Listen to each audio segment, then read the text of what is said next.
Vishwambhara waiting, fans అందరూ waiting దానికోసం. Yes yes yes, release date కోసం వెయిటింగ్ అసలు. అది ఎప్పుడన్నా తెలియదు. ఎస్, యాక్చువల్గా అయితే మే 9th సెంటిమెంట్ వదులుతారో బయటకు అనుకున్నారు.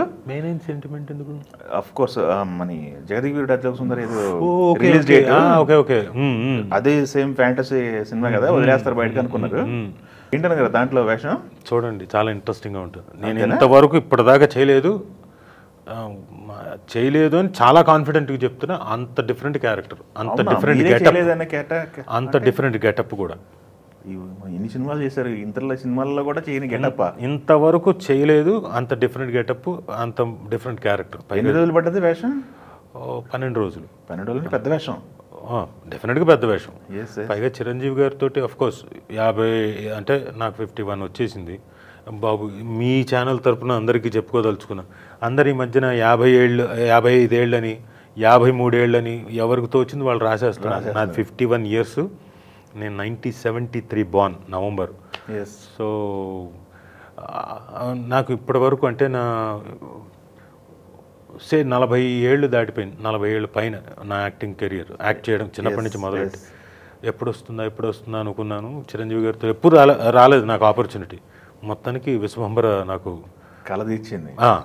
ఓకే, మంచి మేజర్ సీక్వెన్స్ ఆయనతోటి, డైరెక్ట్ ఆయనతో కాంబినేషన్ ఆయనతోటే. ఓ, సో ఆ తర్వాత 2-3 సీక్వెన్స్లు వేరే, మా సీక్వెన్స్లు వేరే ఉన్నాయి.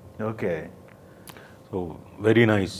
ఎలా ఉంది మరి ఆయనతో ఎక్స్పీరియన్స్? Screen sharing super. నటిస్తున్నప్పుడు వెరీ కంఫర్టబుల్ మనిషి. పైగా నన్ను చూస్తున్నాడు కాబట్టి చిన్నప్పటి నుంచి ఆ చనువు ఒకటి, పైగా బాగా చేయాలి, నేను కూడా బాగా చేయాలనే తపంతో అమ్మా బాగా చేసావు అని ఎంకరేజ్ చేయడం. అవునా? అది కొంచెం ఏదైనా ఇంకోలాగా చెప్తావు రాజా, చెప్పు అని చెప్పేసి అన్నాడు. రాజీవ్ అనడం, చేయడం, వెరీ గుడ్ అని చెప్పడం. అమ్మయ్య, ఎప్పటి నుంచో అనుకున్న కళ తీరింది. Okay, super. సో 40 సంవత్సరాల నుంచి 40 ఏళ్ళు పైన దాటేసింది. చిన్నప్పుడు ఆయన మా ఇంటికి వచ్చినప్పుడు నాకు ఊహ తెలిసిన తర్వాత మధు ఫిల్మ్ ఇన్స్టిట్యూట్లో మా నాన్న ఫౌండర్ ప్రిన్సిపల్ అప్పుడు ఉన్నప్పుడు మధురా నగర్లో మా ఇల్లు ఉండింది. అప్పుడు ఆయన వచ్చాడు 83లో. అప్పటికి ఖైదీ పెద్ద హిట్ కొట్టేసి ఉన్నాడు ఆయన. హిట్ తర్వాత వచ్చారా? వచ్చినప్పుడు ఎవరికి చెప్పకుండా వచ్చాడు మార్నింగ్. లేకపోతే మరి చుట్టుపక్కల అంతా నేను ఆ స్కూల్కి వెళ్ళదు, ఎగ్గొట్టేసాం ఇంట్లో కదా, స్టూడెంట్స్ అందరూ కూడా ఇంటికి వచ్చినారు.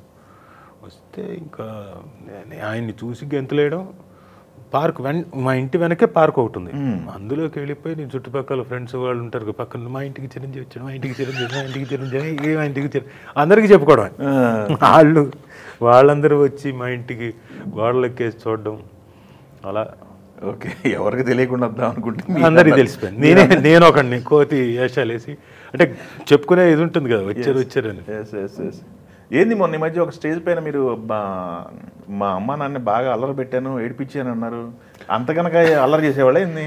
అమ్మో, నేను మిషన్ ఇంపాసిబుల్ విపరీతం. అంటే చిన్నప్పుడు చాలామంది స్టూడెంట్స్ మా ఇంట్లో ఇన్స్టిట్యూట్లో చదువుకున్న వాళ్ళకి తెలుస్తుంది, వీడేంటి మరీ ఇంత దారుణమైన అల్లరా, ఇంత దారుణమైన మొండితనం ఏంటి, మరీ వీళ్ళు కూడా అంత లాడ్ చేయడం ఏంటి, గారాబం చేయడం ఏంటి, ఎక్కడో చోట గదిరించాలి కదా అనేంత ఆ లెవెల్లో అల్లరి చేసేవాడిని. అయితే ఓపిక ఎక్కువ అయితే మీ అమ్మగారికి మా నాన్నకు కూడా. మా నాన్న అయితే ఇంకా ఎక్కువ. అంటే నాకు తెలియదు, చిన్నప్పుడు ఏదో విద్యాసాగర్ గారని ఒక చెప్తే నాకు తెలిసింది. విద్యాసాగర్ గారని మా అంకుల్ చెన్నైలో ఉన్నప్పుడు ఆయన ఇంటికి ఏదో భోజనానికి ఏదో పిలిస్తే వెళ్ళాం.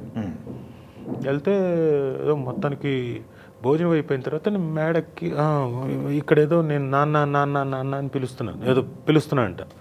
ఈయన ఏదో వాళ్ళు మాట్లాడుకుంటే పలకలేదని ఏదో గోపకేసి కొట్టానంట టపక్కని. అయితే ఆయన కోపం వచ్చింది, ఎందుకంటే మా నాన్న అంటే విపరీతమైన ఇష్టం ఆయనకి.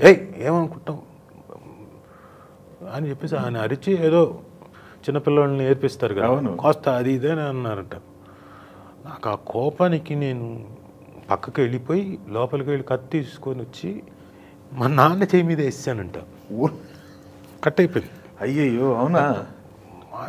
అప్పుడు ఆయన అన్నట్టు మాస్టర్ ఇదేంటి టూ మచ్ ఇది, ఎక్కడో చోట మీరు అది పర్లేదులేవా, నా కొడుకే కదా వాడు, నన్నే కదా చేసింది, ఏం పర్లేదులే అని పసుపు పెట్టించుకొని అంత ప్రేమ.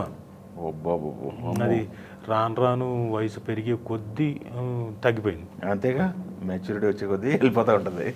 కానీ ఒక ఏజ్ వరకు బాగా అల్లరి, బాగా గొడవలు కూడా జరిగేవి, డిఫరెన్స్ ఆఫ్ ఒపీనియన్ ఎవరైనా చూస్తే ఇంకా అయిపోయింది అన్నట్టుగా ఉండేది. ఈ రోజుతో వీళ్ళిద్దరు తండ్రి కొడుకులు లేకపోతే కొడుకులు, పైగా గొడవ జరిగినప్పుడు ఆయన కొట్టడం కూడా నన్ను మామూలు కొట్టేవాడు కాదు, బెల్ట్ దెబ్బలే, పరిగెత్తడమే, నేను చేసిన అల్లర్లు అలాంటివి. మీరు ఇంట్లో అల్లరి చేయటమేనా, బయట కూడా గొడవలు ఇంటి మీద తెచ్చేవాళ్ళ? బయటికి వెళ్తే అసలు వీడంత మంచివాడు ఇంకెవడైనా ఉంటాడు అన్నట్టుగా ఉండేది. బయట నుంచి ఇన్పుట్లు మాత్రం మా అమ్మ నాన్నకి, అంటే నాకు వేరే ప్రపంచం లేదు. అదే ప్రపంచం. స్కూల్ వెళ్ళడం, ఇంటికి రావడం, ఇంట్లోనే ఇన్స్టిట్యూట్, అక్కడే కాలేజీకి వెళ్ళడం, ఇన్స్టిట్యూట్కి రావడం, అంతే. అదే ఆ ఇల్లు, అదే బయట నేను బయటికి వెళ్ళి అల్లర్లు చేయడం చేసి ఉంటాము. బహుశా మేము ముందు కూర్చునేవాడిని కాదేమో.